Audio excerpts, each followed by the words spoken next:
Alright everybody, welcome back to another Xvault gaming video. Xvault here, and today what we're going to go over is those games added to your PlayStation Plus Extra / Premium game catalog. So if you are subscribed to the tiers above the PS Plus Essential, which is again the PS Plus Extra and Premium package, you're going to get some amazing games this month alone. It continues to increase in quality so far. I have yet to see it dip. So let's go ahead and jump to it.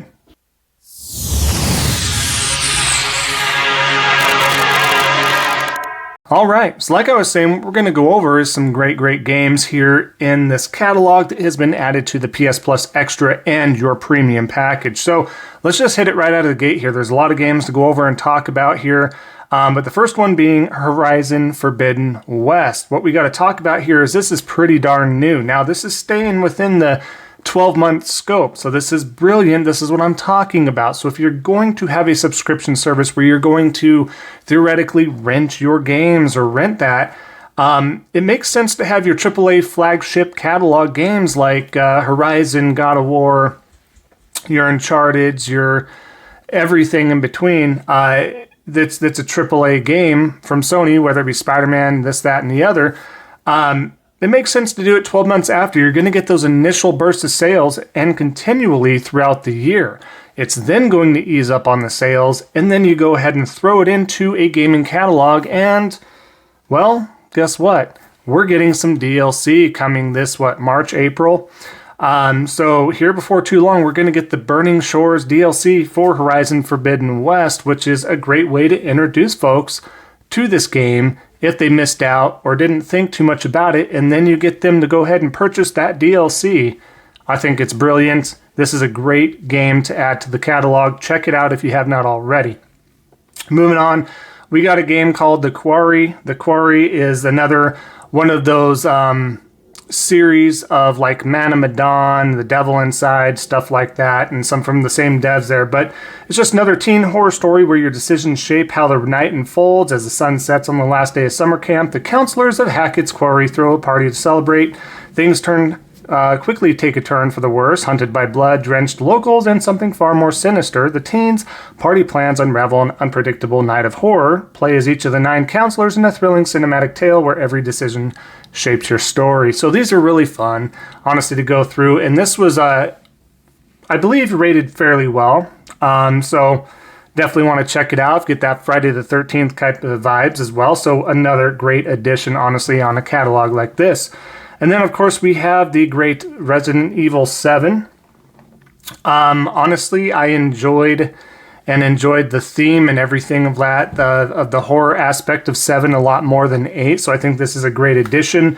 There's also a Resident Evil 7 VR version as well. If you haven't checked that out, that was also a lot of fun for the first PlayStation VR. I don't know if that's going to jump ship or get some sort of an upgrade for PSVR 2, so stay tuned for that. But this was really great. I thought this was actually brilliant, and I enjoyed this a lot more than Resident Evil 8. There was that good dollhouse scene and section in Resident Evil 8 that I thoroughly enjoyed. The rest of it was very meh to me, and I know there's a lot of Resident Evil hardcore fans out there, so don't throw the stones at me too hard, but that's just kind of my take there. But both great games, I mean, for sure. I just really enjoyed 7 a lot more thematically and all that. And then we go ahead and get a game added here. Outriders gets added. I did put a lot of time in this since day one when it released because I loved the demo, but unfortunately this game was plagued with a ton of bugs and was virtually unplayable for the first 2 to 3 months, honestly. It just kept crashing. You couldn't play with people. The balance system was way out of whack. Just on and on and on. But overall, if those were fixed, which it should be now from what I understand, and I did check into it probably about 6 months ago, and it performs really well. No bugs, no anything like that. So if you haven't checked this out, definitely do so. This is actually a really good game. Feels a little tanky like the Gears series, so if you do enjoy that type of gameplay, I think this will be up your alley as well.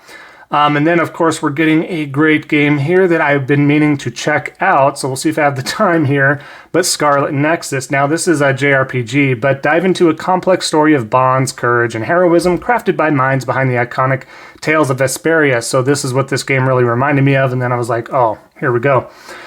In the far distant future, deranged mutants known as Others descend from the sky. That they're highly resistant to conventional attack methods means humanity's only defense lies in those with acute extrasensory abilities, known as psionics, to use psychokinetic abilities to fight back, featuring a dual story. Begin your adventure with either Yuito, and I'm not going to slaughter that name, and so on and so forth. But basically, if you like the Tales series, this game is great and scored fairly well. And a lot of people did like this, very vocal minority that did not like it. But for the most part, if you're a fan of those types of games, you're really going to enjoy this game. It was well done. So can't wait to check that out. And then they went ahead and tacked on Borderlands 3.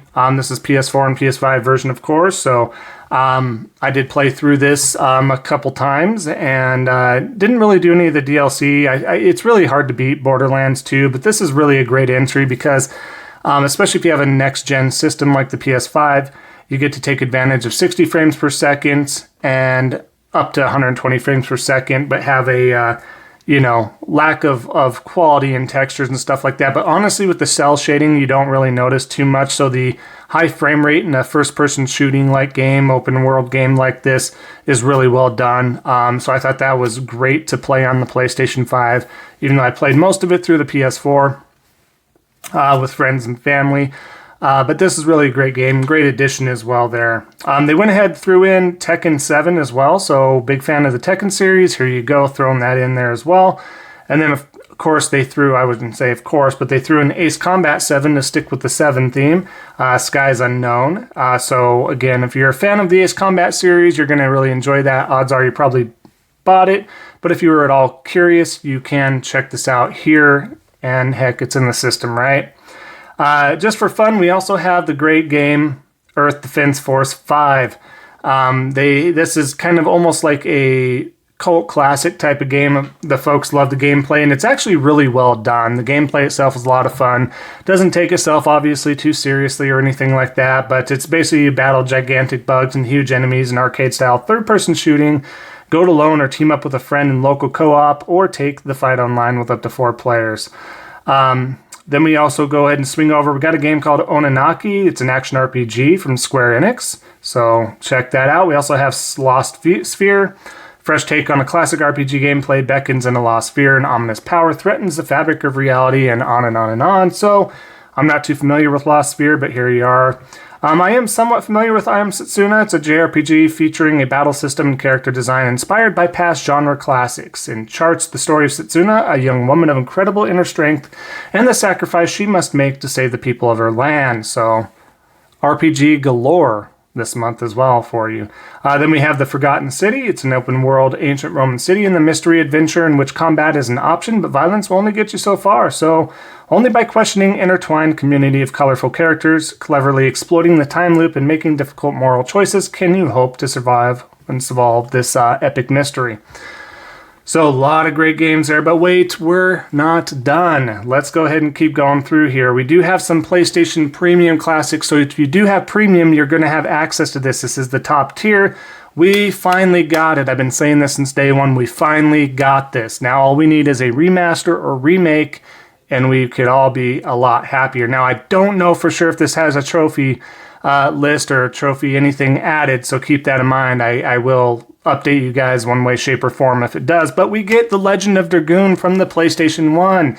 If you haven't played this in forever, or you just love this game, this gives you the opportunity to check it out. Or perhaps you just knew all the hype and you just never got around to it, and you didn't get your hands on a PlayStation 1 to go back and try it because you're not that much of a retro gamer to go ahead and do so. But here you go. If you have PlayStation Premium, you finally get to try it. I definitely want to check it out, see how much it's aged and stuff like that as far as how I feel. But we definitely do need a remake and remaster. So put your love and effort into this if you can, and you do have the subscription, because those numbers will shift that eye and they will continue to do a remake or remaster if they're not already currently working on that. Next, we get the sequel to the Wild Arms that was added to the pack. We get Wild Arms 2. I thought this was always a great series. I think number 3 stood out the most, being the best, more refined version. Not refined version, but the most refined entry, I would say. So this is another great addition. And then for the Harvest Moon fans, we get Harvest Moon Back to Nature. Again, another PS1 game. I believe this was on PS Now for quite some time, I believe. So it's being added back on there. And then, of course, if you did miss out on purchasing or trying out Destroy All Humans from the PlayStation 4, they're adding that as well. So this is quite a bit of games they are adding. That is your entire list. We got some big games here, and we got some great additional games to kind of cleanse that palette as well and have a little bit of a genre from each genre, from flying to first-person shooters to open worlds to JRPGs.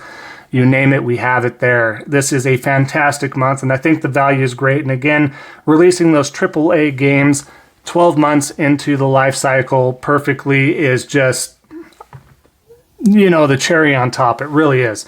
And, you know, doing that and timing that along with the DLC, the marketing, the strategy, it just makes sense. It makes me excited because it means the brand is flourishing. My time, money into that ecosystem is going somewhere, and it's leaving me as a consumer and a fan very happy with that, and knowing that we should feel safe and continually seeing that quality. So those are your games. I expect you to go ahead and do with all this what you will, but hopefully this enlightens you a little bit of what you can expect from this service. And if you do enjoy this type of a rental service, so to speak, or something just to try it out from time to time. So I also appreciate everybody sticking around for the entirety of the video. It means so much. We are at 377 subscribers. That is fantastic. We are so close to that 500 goal. We're just making rounds. I've been saying this since we hit 278 subscribers. We can get to 500, and here we are over 100 more later, not too much later, making progress. So thank you all so much. If you haven't already, definitely leave a like. Go ahead and comment down below which game you think is the best out of this, or if you're looking forward to it, or if you do plan on trying out this subscription service, let me know. I'd love to hear from you. And of course, if you haven't already, definitely consider subscribing and helping out a small content creator like myself. It'd be so appreciated. So thanks so much.